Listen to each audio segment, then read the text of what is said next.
আজ আমি কিছুটা আমার কেক বানানোর জার্নিটা তোমাদের সঙ্গে শেয়ার করব।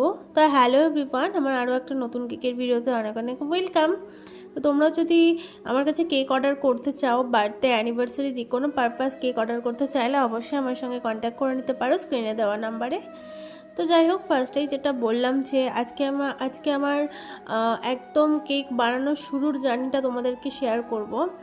তো ফার্স্টেই বলি, এই যে এত প্রোডাক্ট আমি এখন কেকের জিনিসের প্রোডাক্টগুলো কিনে রাখি, একটা সময় কিন্তু আমার দেখে এগুলো স্বপ্ন ছিল যে আমি প্রোডাক্টগুলো কিনবো, এগুলো কেন আমার কাছে নেই। যখন এরকম নতুন নতুন কাজ শিখলাম তখন দেখলাম সবার কাছে ভিডিওতে দেখতাম কি সবার কাছে এই প্রোডাক্টগুলো রয়েছে, বাট প্রচুর প্রোডাক্ট যেগুলো কেক সুন্দর লাগার, যেমন স্প্রে কালার, তারপরে আরও প্রচুর প্রচুর গোল্ডেন বলস হাবিজাবি প্রচুর কিছু, যেগুলো প্রচুর দাম ছিল। আর আমি যেহেতু কোনো সেভিংস নিয়ে নামিনি, আমার ওই কেক বানাতাম, কেক বানিয়ে যেই টাকাটা আসতো সেটা দিয়ে প্রোডাক্ট কিনে আনতাম, এইভাবে করতে করতে করতে করতে কিন্তু আমি আজ কেকের সমস্ত প্রোডাক্টই কিনে ফেলেছি। প্রায় সমস্ত প্রোডাক্টই কিন্তু আমার কাছে রয়েছে এখন।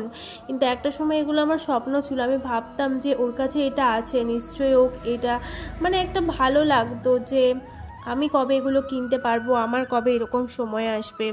তো ফাইনালি আমি কিন্তু যতটা করেছি